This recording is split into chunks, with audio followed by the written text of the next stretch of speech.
2012 film pertama Mongol judulnya Mursala. Saya main bareng Rio Dewanto dan Titi Rajo Bintang. Cakep tuh. Saya jadi tukang juragan bentor. Jadi nggak apa-apa, penting duit. Yang lain teman-teman saya cuma jadi cameo gitu, kelihatan belakangnya doang. Ya oke, ya nggak kelihatan mukanya, tapi saya langsung pemeran utama. Cakep. Dan total saya sudah membintangi 47 film layar lebar. Cakep. Stand up komedian paling banyak main film Mongol. 47 film, 7 jadi cowok.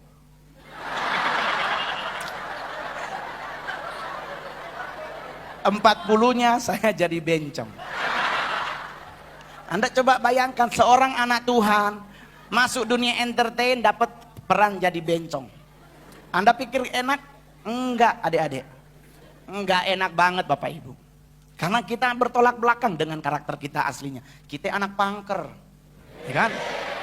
Gua anak jangkis. Jange kurus tinggi najis. Dulu saya kurus.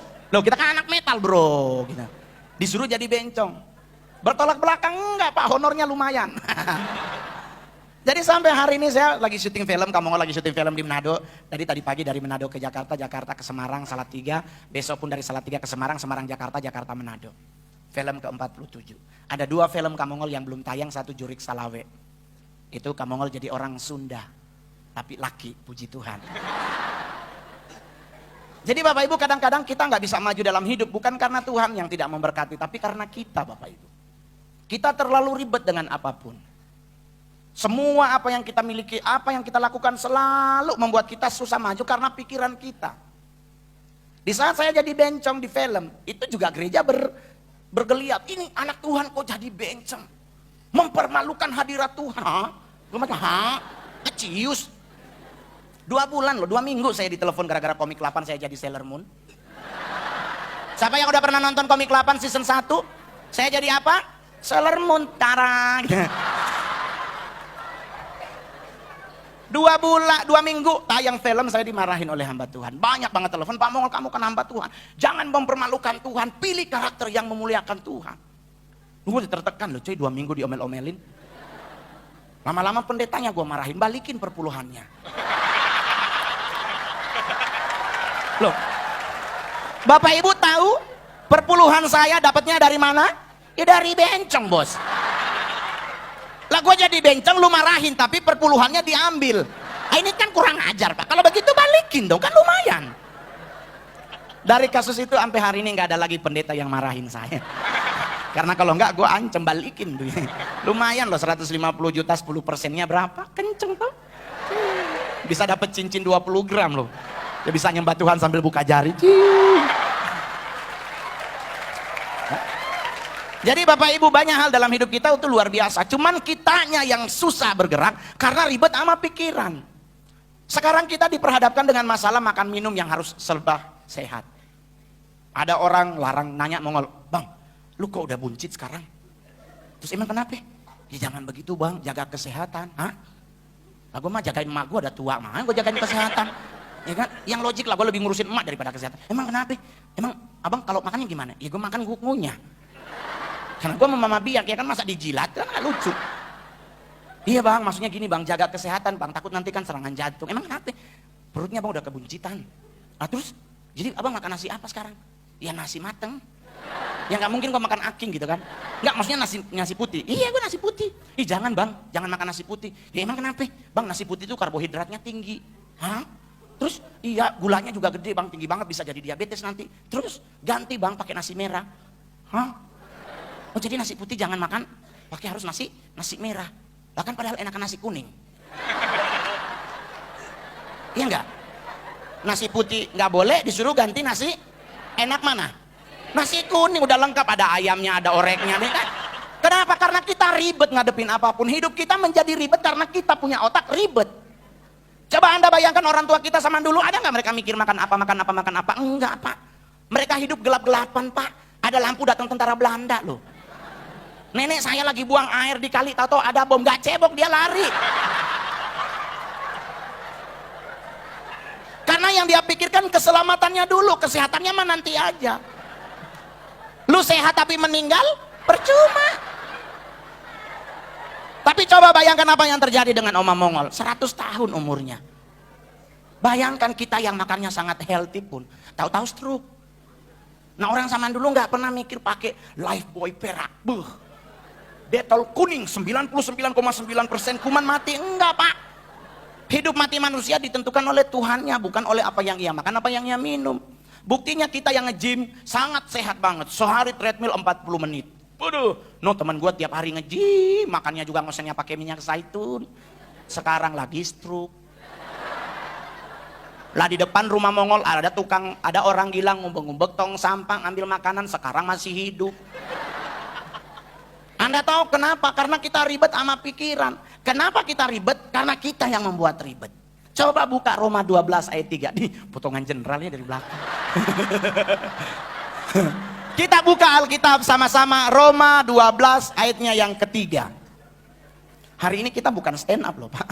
Jadi jangan nggak bawa Alkitab. Roma 12 ayatnya yang ketiga. Kita baca sama-sama. 1, 2, 3. Berdasarkan kasih karunia yang dianugerahkan kepadaku, aku berkata di antara kamu, janganlah kamu memikirkan hal-hal yang lebih tinggi daripada yang patut kamu pikirkan, tetapi hendaklah kamu berpikir begitu rupa sehingga kamu menguasai diri menurut ukuran iman yang dikaruniakan Tuhan kepada kamu. Ada di bawah, kepada kamu masing-masing.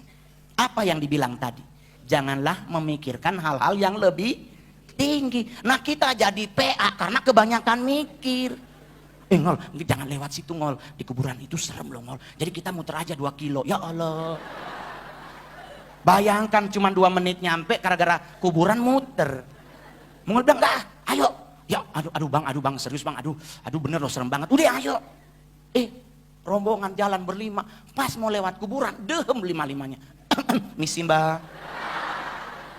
Dibayangkan lewat kubur dehem permisi. Siapa yang mau nyakut?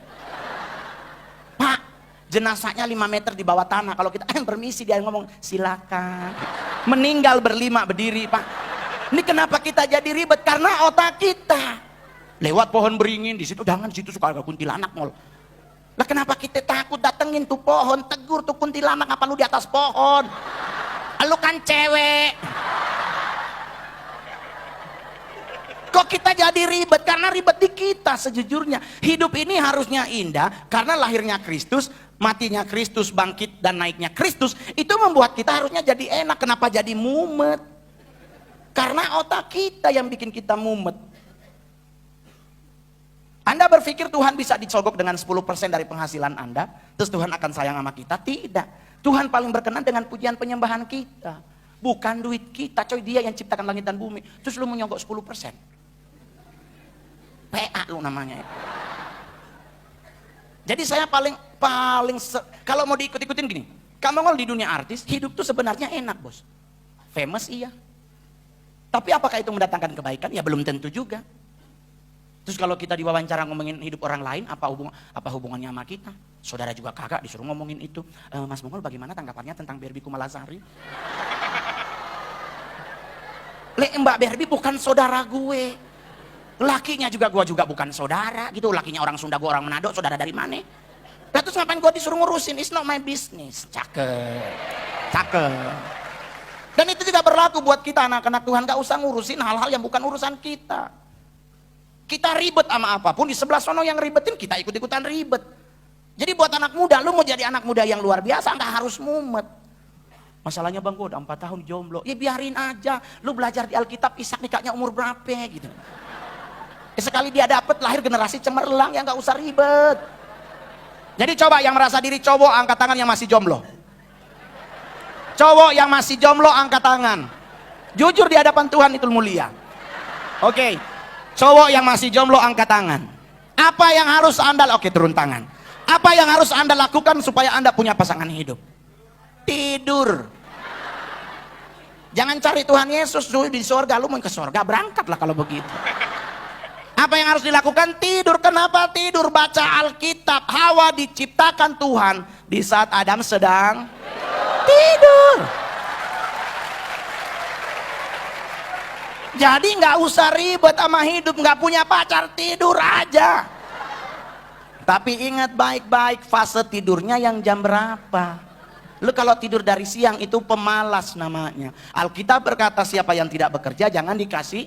Nah, berarti tidurnya mana? Malam coy. Bobok jam 10 gitu, berdoa, Tuhan pertemukan aku dengan tulang rusukku. Dan ingat loh, harus cari tulang rusuk, jangan tulang kaki. Karena Hawa diciptakan dari tulang rusuk Adam, bukan tulang kaki Adam. Lah sekarang kok banyak cowok karo cowok pacaran gitu. Aku tadi di bandara gitu, kok ngeliatin cowok, lihat-lihatan muka tuh kayak ada cinta di antara mereka. Pengen tak jorokin di tembok loh.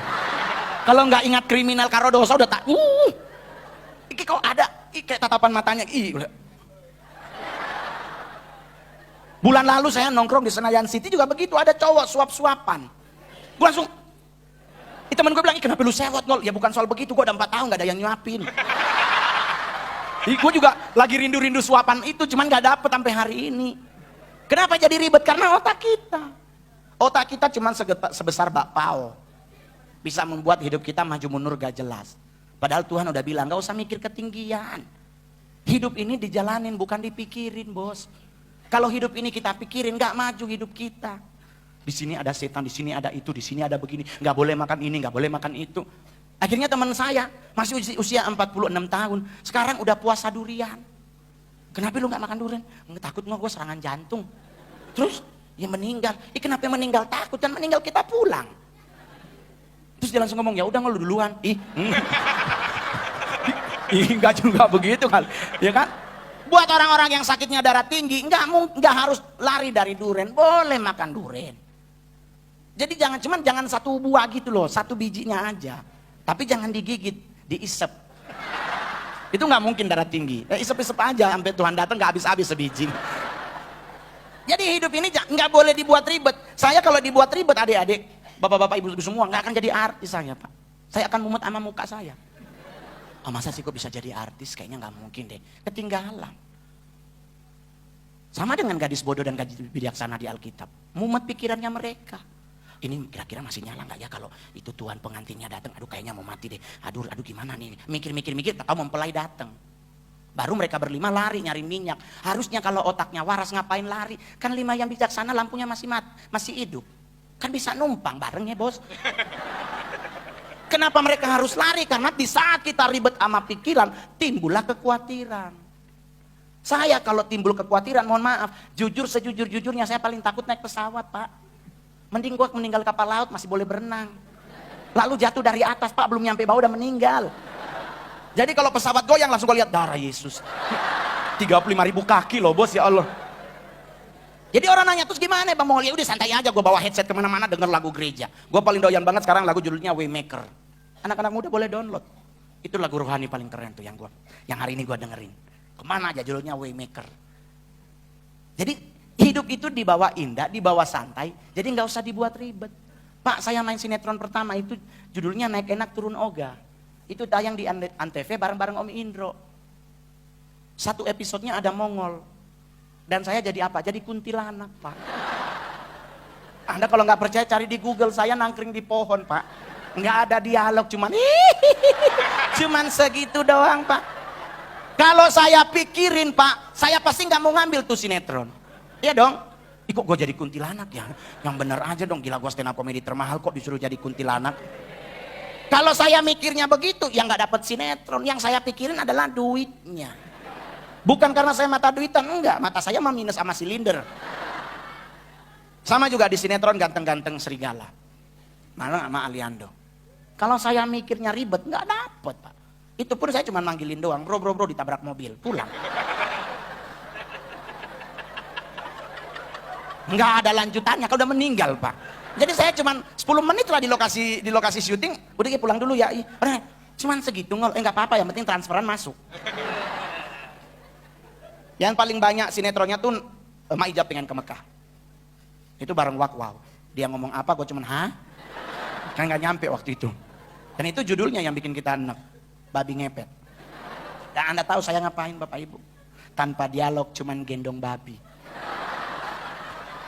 Pulang dari sini cari aja di YouTube episode babi ngepet, akan ketemu Bang Mongol gendong-gendong babi, babinya asli lagi. Kalau Kak Mongol ribet, nggak akan ambil sinetronnya. Tetapi lewat sinetron itulah Kak Mongol bisa beli Ferrari. Tuh. Jadi jangan dibuat ribet hidup ini. Hidup ini tuh udah ditebus lunas, so kita tinggal menikmati dengan tanggung jawab. Anak muda, Kak Mongol saya ngerokok, ya sudah, belajar untuk berhenti. Mau berhentinya 6 tahun kemudian, ya kalau boleh sebelum kedatangan Tuhan udah berhenti. Ya. Kak Mongol saya hidup dalam seks bebas, ya berhenti. Jangan dinikmati, maaf Kak Mongol mau hidup dalam seks bebas dan narkoba boleh. Gua duit banyak, cewek mana yang gua gak bisa dapet. Tetapi kan ada tanggung jawab moral yang harus kita pegang teguh. Saya setiap kali manggung kalau acara off air, pasti dapat jatah cewek. Dari IO-nya, Bang, ini yang di lobi tuh Bang pakai baju itu upeti ya. Yang mana? No Bang. Udah gue samperin ceweknya. Dek pulang aja. Hah? Bener pulang aja. Bapak nggak marah? Enggak, pulang aja. IO-nya lihat, kok ceweknya disuruh pulang. IO-nya datang. Oh Bang nggak suka cewek, cowok juga ada loh Bang.